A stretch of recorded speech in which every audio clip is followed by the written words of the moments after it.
How's it going, Rogues Gallery? And welcome to another Genesis video here on Red Zone Rogue. Today I am joined again by Assad, the CEO of Haunted Castle Gaming and the creator of Genesis Battle of Champions. Today we're going to talk about their new Kickstarter that's coming up. We're going to talk about maybe some cards and some other stuff. So welcome Assad. Thank you for chatting with me today. Thank you for having me back. I feel like I'm everywhere these days, and it's crazy how many videos we've done together. So I'm really excited that this partnership is still growing. It's awesome. Thank you so much. Yeah, you love to see it. So yeah, do you want to just kind of like jump in and start talking about the Kickstarter? I mentioned it in the previous Genesis video that I did, but I didn't give a lot of details. I just said, hey, this is gonna be a thing. But now we can actually go into details and talk about it and that kind of stuff. Yeah, it's definitely an interesting shift. I think for a long time, we didn't know if we were going to do a Kickstarter, what our goals were going to be. And for so long, the TCG space and the Kickstarter space, they didn't meld very well. But more recently, a lot of that conversation has changed. And for us as a company, I think it worked out beautifully. If we had done the Kickstarter really early in the days, I think we would have ended up not delivering the quality that everyone's expecting, especially from a product that they're investing into. But now, 4 years in, we have refined our approach on our art team side, on our game design side, our testing side, even our partnerships with distribution, retailers. We've learned a lot of those common problems that come up in the first 3 to 5 years of a company's lifespan. And now we're at a point where we're like, all right, we've made those mistakes. We've had our growing pains. Let us take our next big step up.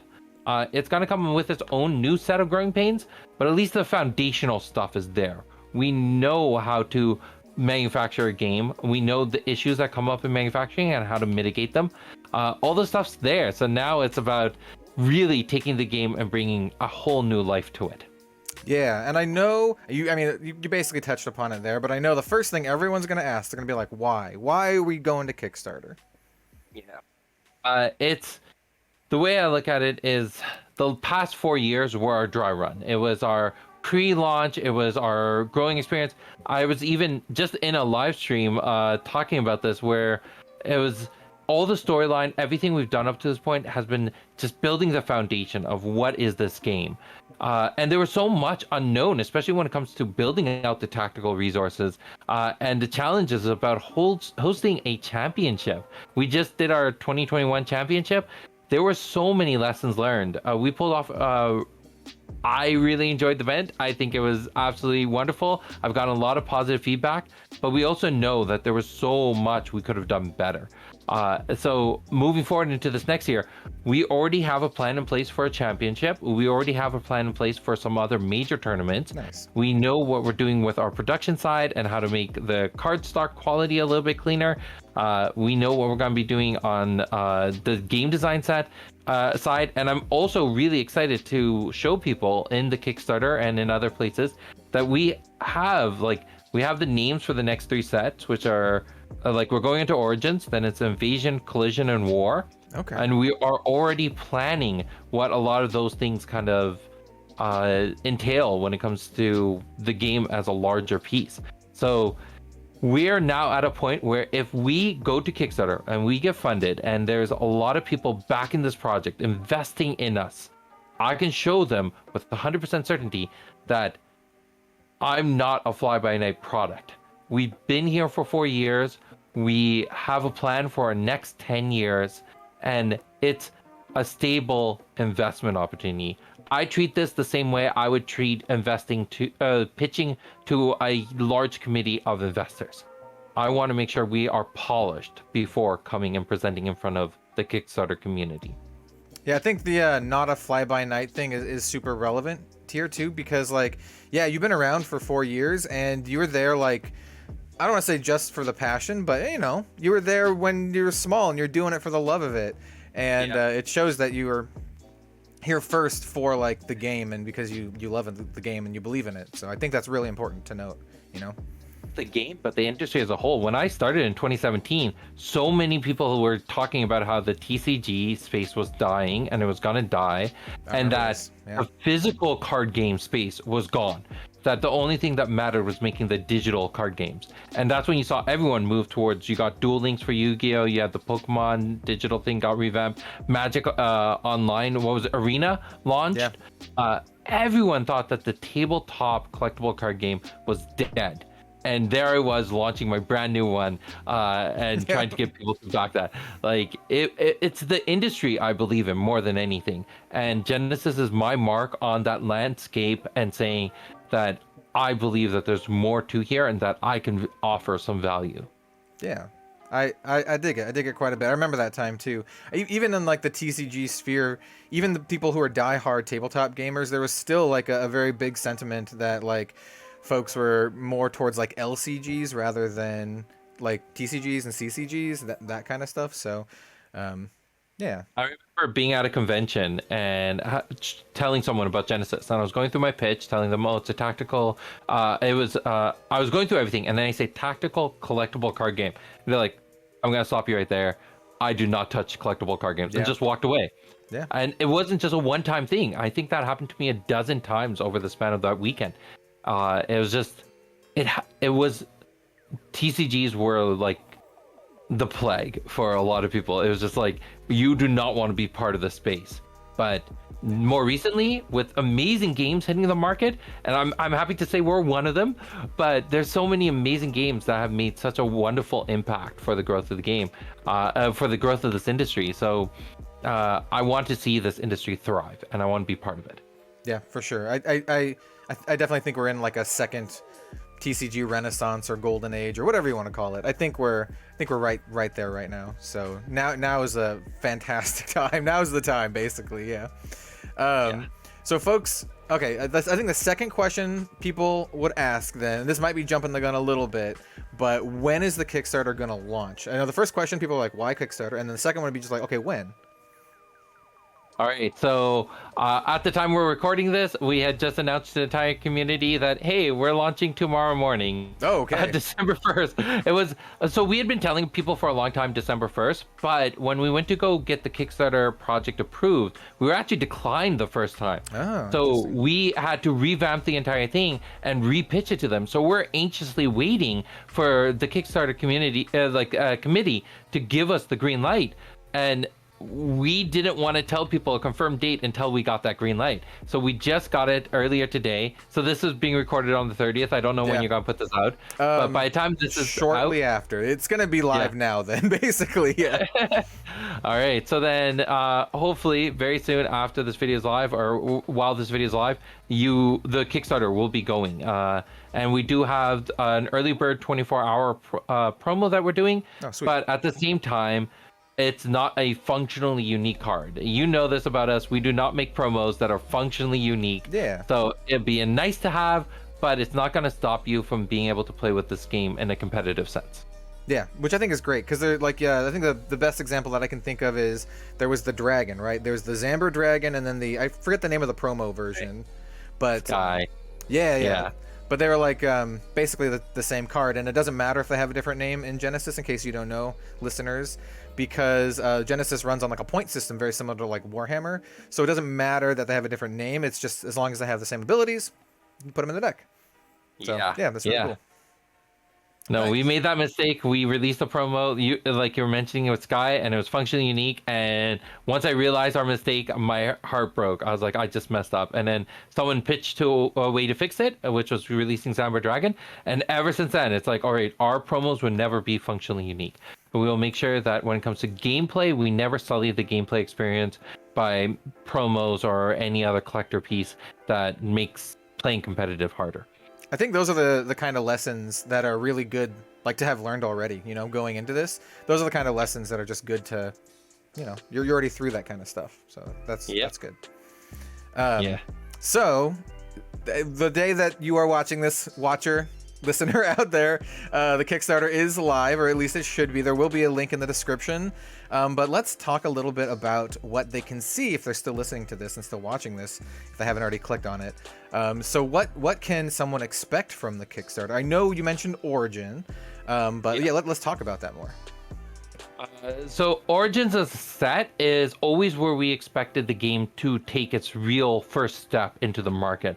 The goal originally was that Origins would be the set we launched when we're actually getting distribution partnership. Oh, okay. And I'm happy that's not the case, because we learned so much about distribution in this past year that if we had done it with Origins, I think it would have been not a flop, but we would have been scrambling.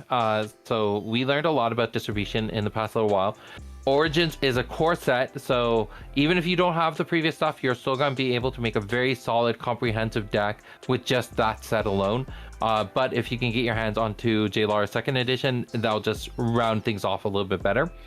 And then the whole entire lore here that we're exploring is there was an ancient war between two races, the elves and the demons. And the elves won that war, the demons were all killed. But during the timeline of that war, a lot of very big moments occurred. So it was the birth of the human race that started off that war. The humans in our world are 50% demon blood, 50% elf blood, and that creates a human. And then if that human has a child with an elf, those are fairies. And if the human has a child with a demon, those are vampires. Oh, that's a very interesting way of doing it. That's kind of cool. Yeah, so the war started with the first human being born, and everyone was fighting over the power of that human because it had the strengths of both races, but none of the weaknesses. So both races were fighting for that. The elves ended up winning that fight, but the fight occurred over several centuries, and or decades, several decades, and other races were born in that timeline. And then when the elves took power, they're all about creating structure. So you have the elves at the top. They're ruling the city now, the northern landscape, which is Anahata. And then underneath them are the fairies, because the fairies are closest to elf blood, pure elf blood. Then it's the humans, and then vampires at the very bottom. And what we're stepping into is a moment of civil unrest. The vampires have been politically fighting for their rights for years. And one night, one of the vampires is killed mercilessly in the streets of Anahata. And now the vampires are they've approached the Senate to investigate this crime, but they won't do it because it's just just a vampire that died. So now the vampires are fighting for the rights. They're actually taking up arms to fight for their position to be part of society. So it's a really cool storyline. I'm really excited to be digging into that, and then the next pieces that come into that entire saga. So that's the lore. And then if you're up for it, we can talk about the packages and everything we're going to be offering with the Kickstarter itself. Yeah, let's do it. I do want to mention, I think it's really cool that the vampires are kind of like, I don't want to use the word good guys, but like, you know, they're not like, these are evil monsters that must be destroyed kind of thing. I like the different like take on it. I think that's cool. Have you seen Interview with the Vampire? Oh yeah, I've seen Interview with the Vampire, and I'm familiar with some of the other Anne Rice stuff. Yeah. So there's this one line by Armand where he's like, "There is no good or evil," and it was just one of those things that resonated with me. It's all subjective. It's whichever side of the story you're on, and that's something that I try to bring all the time when I'm presenting the storylines for different characters. Is no one is directly the bad guy. It's all about the story that's being presented to you. So excited about that. So we have 3 different groupings of bundles that we're going to be doing with the Kickstarter. Okay. We have the player bundles. So you can either get 1 box, 3 boxes, or a full case, which is 6 boxes. Okay. And then you can also get a case bundle, which will give you 6 boxes plus all the stuff that's in the add-ons, which are some t-shirts, game mat, 2-player starter kit from JLR second edition, just a bunch of stuff for the players to dig into and really enjoy the game. We also have a special bundle for content creators, where they'll get a full case of product, but then they'll also get a card from Origins. And we'll work with them to figure out which card, and they'll get their logo as a watermark onto that card, and they'll get 50 copies of those to then give out to their community. That's pretty cool. Yeah, and then we also have our retail bundles, which I mean, well, retails get enough attention. Right. Yeah. I love them. LGSs are the heart and foundation of this entire industry. In no way am I dismissing them, but I've spent the past 4 videos talking about the retail bundle. So, yeah, I'm really excited about having these different classes, bringing in the content creators and giving them something that's very special. I think is very important because, I mean, when I first partnered with you and DM Armada, that was the step of bringing Genesis to the US, bringing it into some fresh eyes, and I'm so indebted to the content creators, and I want to be able to give something back to you. So we're gonna have that bundle available.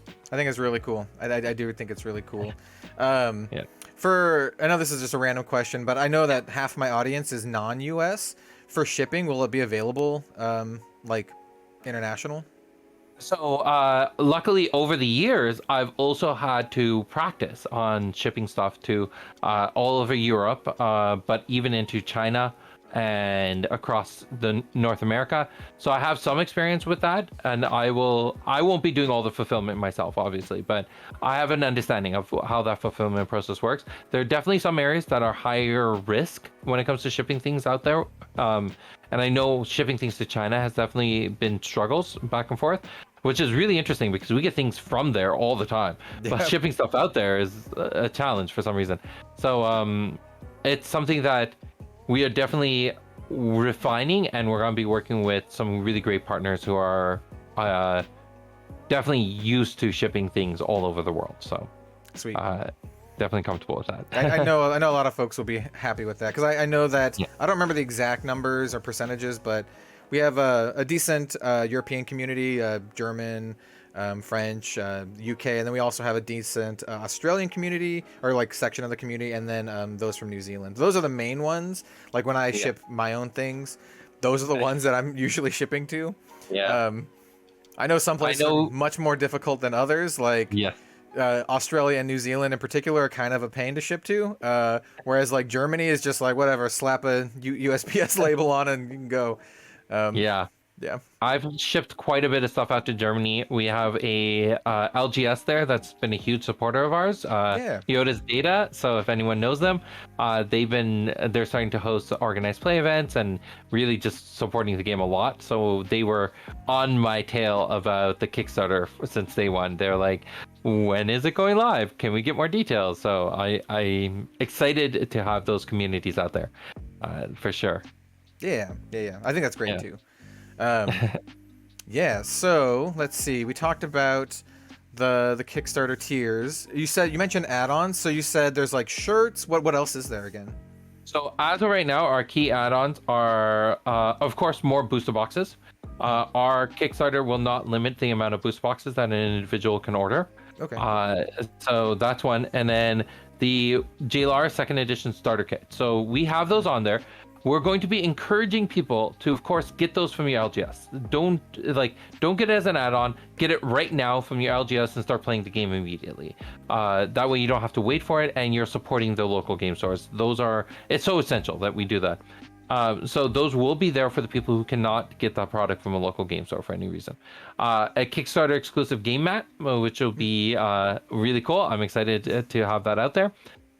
Some Origins t-shirts featuring 2 of my favorite champion artworks, at least. So having those out there, one of them being the vampire that I use everywhere because Kasha is one of my favorite characters of the entire storyline and all of Genesis. And then so there's the 2 t-shirts, the game mat, and the starter kit. Yes, those are the add-ons currently. There are plans for other ones if the campaign grows.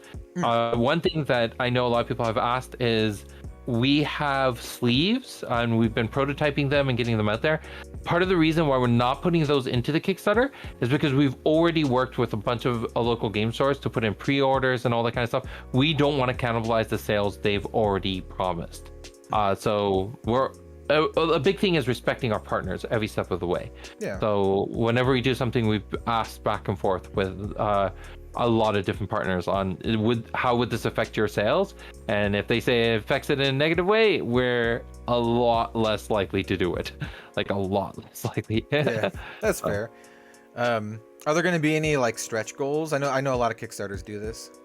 Yep, for sure. We're doing stretch goals. So I was in a lot of contact with Louis from Kitchen Table TCG. He loves stretch goals, so he's definitely pushing us for those. We got our first one is gonna hit is getting everyone who backs us a poker chip that has the Genesis on one side. So we do these for our anniversary ones. I was gonna say I think I have one up there somewhere. Yeah. Nice.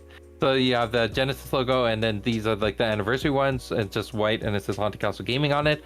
But we'll have the Kickstarter on the other side. So you'll have the poker chips. Then our next stretch goal will be getting the logo branded security wrap onto the boxes. Oh yeah. I wanted to make it very clear to people that it's like, we haven't had those in the yet, and a big reason is because we've always invested our extra capital in getting more product or polishing off the game design part of it. But when we are now moving towards doing the actual like a more finished product, we want to get those security wrappers on there, but it costs money. That's the big thing. And then after that, we're going to be getting foil versions of the champions, which are only available through the Kickstarter because we don't put foil champions into booster packs. Only commons, uncommons, or rares. So if you want foil champions, this is going to be the way to get those. And then our last stretch goal is we're partnering with an artist who's a close friend with our art director, Halil Earl. It's hard to pronounce. It's not, a common North American name, but he's done artwork for Legends of the Five Rings, Magic the Gathering, Star Wars board game, and a bunch of other games. He's been in the industry for a long time. He does very polished, very amazing artwork, and he's doing this as a because he's such close friends with Damian, our art director. He's like, yeah, sure, I'll do this with you. So if we get that as the last stretch goals, then we have other ones that we have planned, but we want to make sure we have a good sense of how the Kickstarter is going before committing to things that are much larger. What will that special art be used for? Is it for like a card?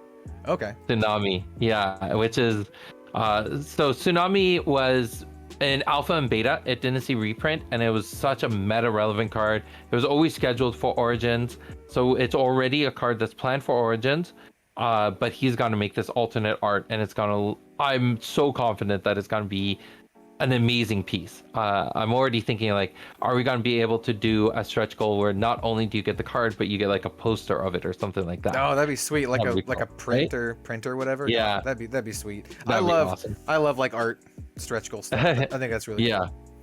Yeah. I know this is something that the company, like everyone in the company, has been wanting for a very long time, but it costs some pretty serious dollars to get those artists. Yep, I know. I know from firsthand experience after commissioning a few. It's not cheap, but they do great stuff. So yes, for sure. Yes. So I'm excited about all those. And then we have some social media stretch goals. So one of them is on the backer side. If we hit 250 backers, we will actually run a small private contest for the backers where they can pitch a bunch of ideas, and we'll take them and refine them down to the best several, depending on how many there are. And then we will run a bracket elimination where the community gets a vote on them, and then the best ones, and we'll find a way into a future set. So that's going to be really cool. We're also going to be running something similar on the Facebook side. So if we hit particular Facebook targets, we'll run several different of these pitch contests, and each one will be for a different set. So either for invasion, collision, or war. And then on the YouTube side, if we can increase our subscriber count. So right now we're at 250. Our first one is at 500. And we'll open up a box of Origins and give them away to everyone who's watching, a random person in the live stream. We'll select a person and give them a pack that we'll open for them. So kind of that box break system. Yeah. But as we get more and more followers, we'll get into a rare box, all the way up to potentially opening up an alpha booster box and giving that out. So I'm excited about that. I already have the alpha box picked out. I'm ready for that to happen. And I was saying just earlier, which is, I don't know. I personally have never opened every single pack in an alpha box before. Okay. I've always split them. So I've never opened each alpha booster box only comes with 20 packs. So I've never sat down and opened up 20 consecutive alpha booster packs. So that'll be a first time experience for me as well. Yeah, and I know like we talked in the last time we talked, the alpha product is like really, really rare, like way more rare than other alpha stuff. Like how many boxes do you think there are like ever? 31 booster boxes of Yeah, alpha. 31. Not like, 25,000 or 20,000 like a lot of the other games. 31. 331. So yeah. One of those is getting is eligible if we can get our YouTube subscriber count to our target is 10,000, which I know you recently hit, and that was amazing, and I'm so proud of you. It was it was just awesome to be there when you went through that journey. It was so cool. And now like even DM Armada and some other YouTubers I've been following have been hitting some amazing goals. Kitchen Table hit some pretty impressive numbers recently. So I want to see if we can get to a pretty decent number. I have this it is a stretch goal. It is an actual stretch goal because I would be honored and I'd be so happy if we can hit it, but I also know that it would be pretty hard. You've been doing it for years, so it's tough. I've been doing it since technically 2016, but only really like seriously since like 2020, like early 2020. That's when I like really kicked it up. But yeah. And like that's the thing. I want to give some sort of stretch goal that is an actual stretch goal, and the rewards for it will be really intense. I know so every year for our championship, because of Canadian law, we can't actually charge people to participate in a tournament. Oh, so what we do instead, what we did is we had a VIP ticket where we gave people a bunch of perks, but then we also have a general admission ticket, which was completely free for people to attend the tournament. And we had quite a few people to do that. But so from those free entries, we have no way to offset the cost. So the way we offset the cost is I take items from my personal collection throughout the years of Genesis, and I put them up for auction. And this year, the Alpha Booster Box went up for auction, and it closed at $5,001. 5,001? Yeah. Nice. So that was really cool. It was, and then I was talking to the winner, and he's like, I honestly just want a piece of Genesis history to be able to say I have one of those, 31 boxes. So I'm very, very humbled by the fact that so much of my community is just there because they love the game. They genuinely just love the game. And I want to encourage and incubate that emotion as we grow. So. Yeah, that's awesome. Mm-hmm. I don't know how much time we have left, but I know you wanted to share some spicy stuff today. Do you want to get onto the spicy stuff? Sure. Yeah, so I have this list of cards and images. Which one should I show?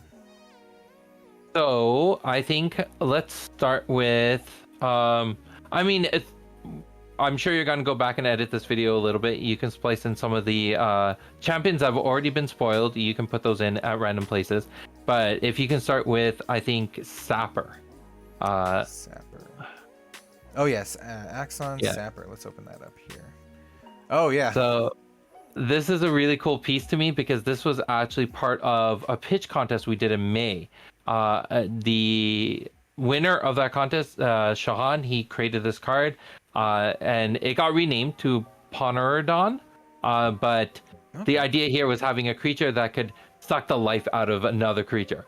So I love this artwork. I think it came out really, really gorgeous. A lot of people saw this at the championship as one of the VIP promos, and it's just phenomenal artwork. So I'm really excited about that. Show that off. That poor ant thing. Yeah.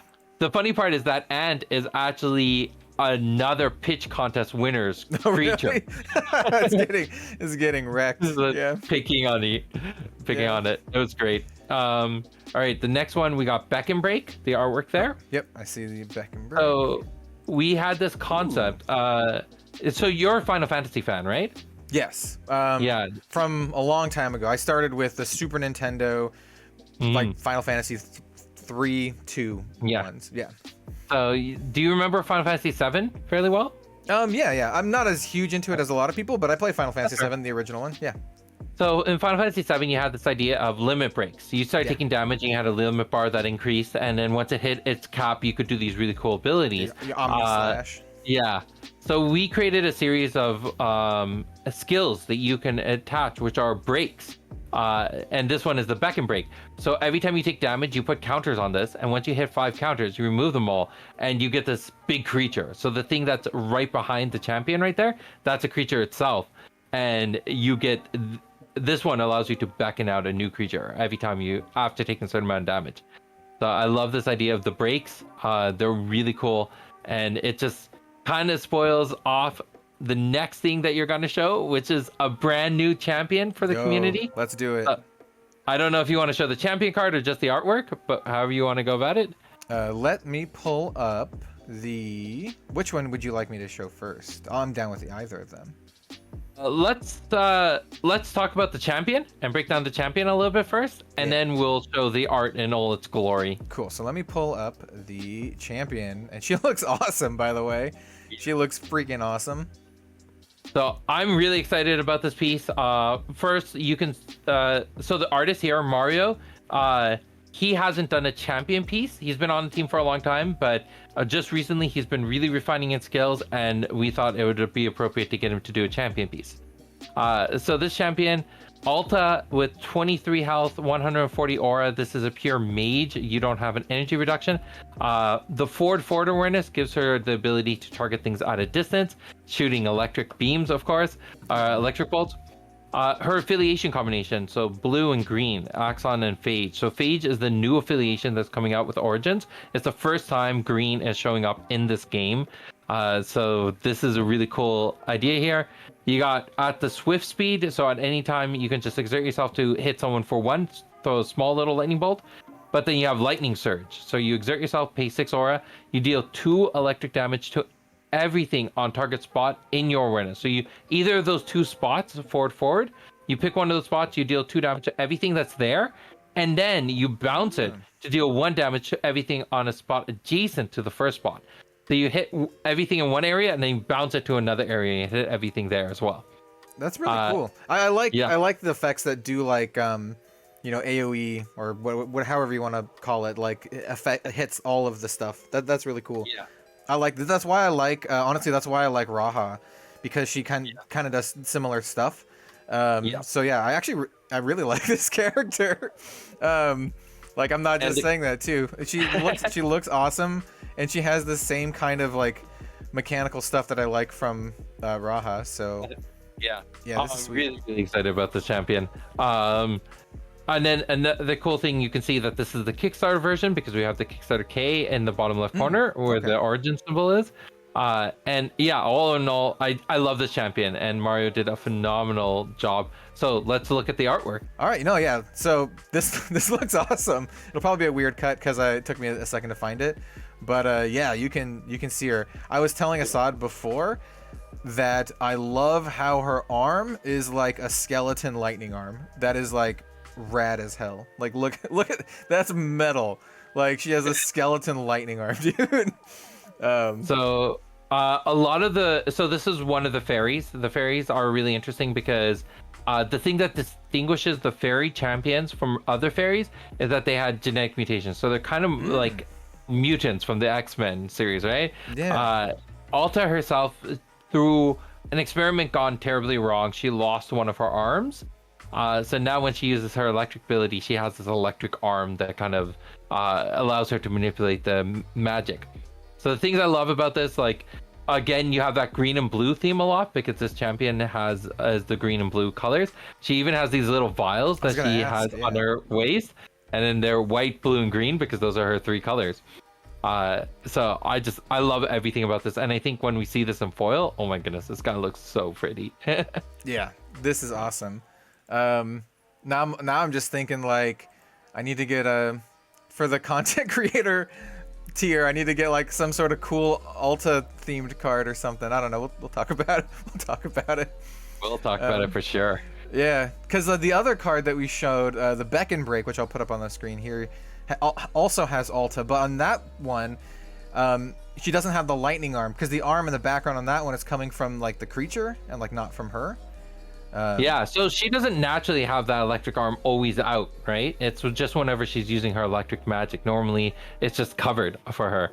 So I like this, like, it's just exploring the fact that these characters have gone through war, that they're not just always in these pristine conditions, that they have been battle tested a little bit, lost an arm, or have been destroyed in other ways. So I like that Alta kind of shows that a lot more.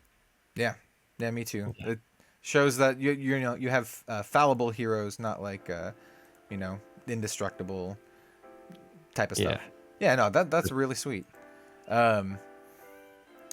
Yeah, so now I can't wait to learn about like some of the other like break cards. I think that break mechanic is super cool.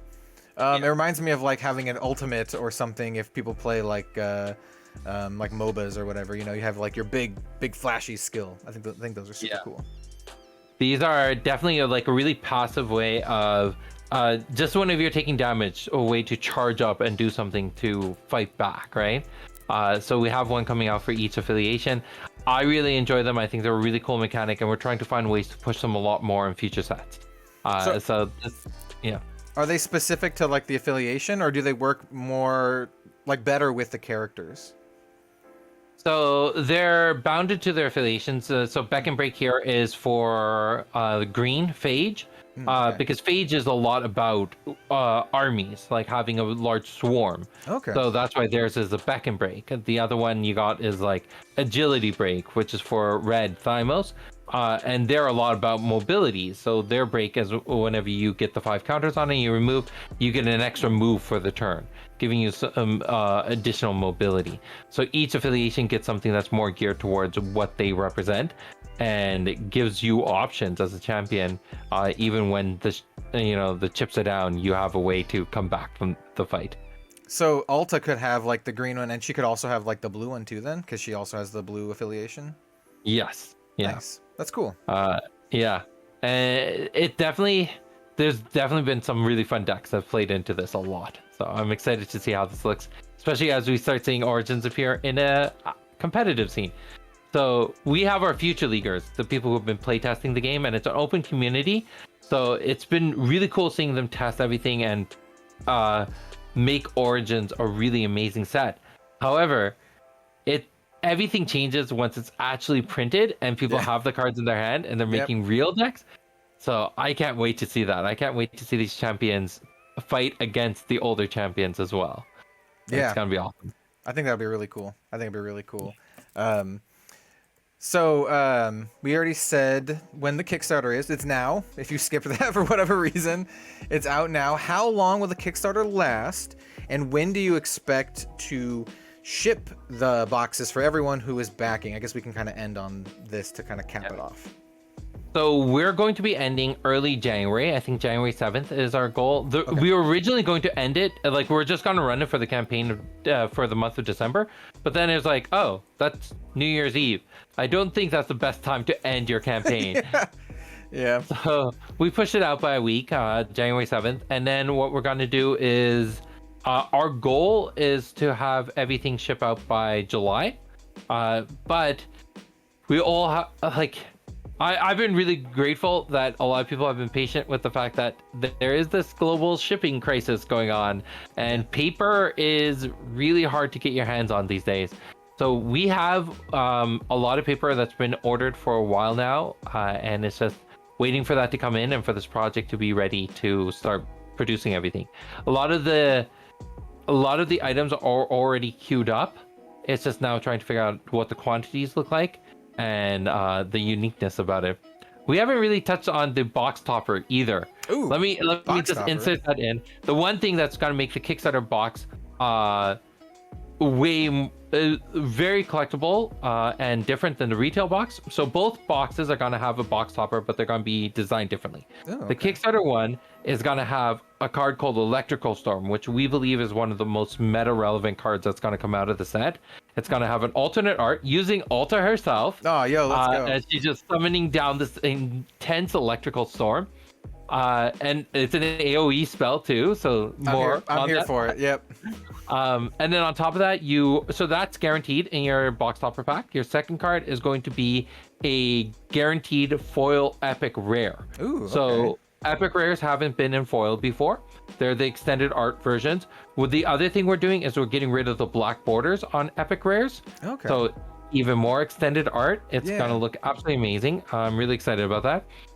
And then your third card that you'll get in the box topper. This is where some randomability comes in. You can either get a second foil epic rare, Okay. or you'll get a signed card from Origins, Okay.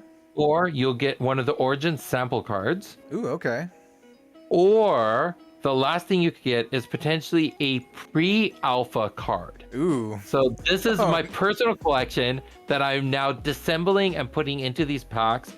These are cards from the 2017 print run of Alpha. Oh, wow. And so they have the old template and everything. But on top of that, the set symbol, instead of saying Alpha in the bottom corner, it says J Lara. So Okay. the first set in the game was supposed to be Welcome to J Lara.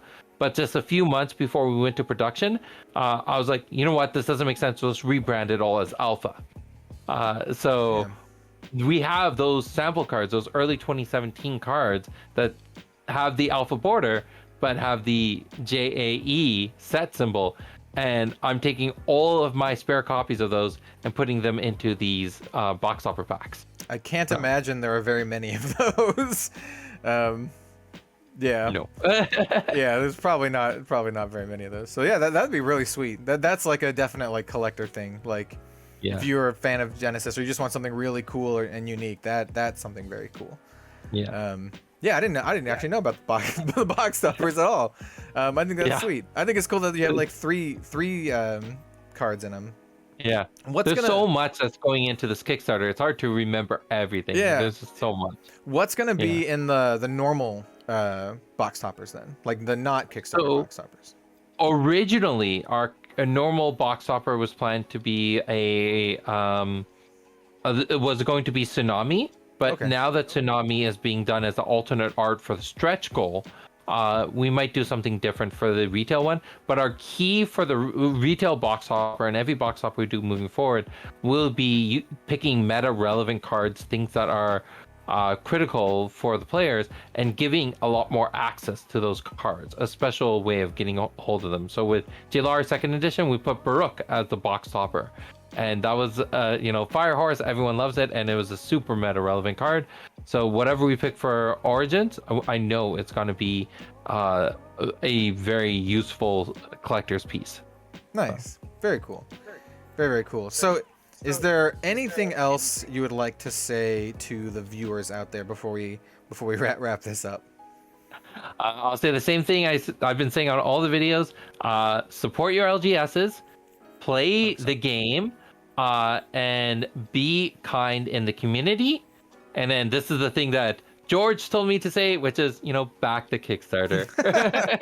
Well, I would hope you at least go check it out. Like go check out the Kickstarter. There will be a link in the description. I mean, I know I want to make an Alta deck now. Totally not biased, but I mean, come on, she's freaking awesome. She's like got a lightning skeleton arm. That's so cool. So yeah, definitely go check it out. And if this looks like something that you would like, definitely support it. Yeah. So yeah, I just want to say thank you for coming on and talking about Genesis and the Kickstarter, Assad. I appreciate it, and it's always great talking with you, man. Thank you, and thank you for having me back.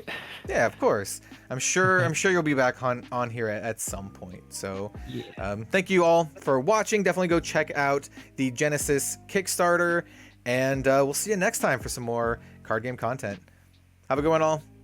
See you later.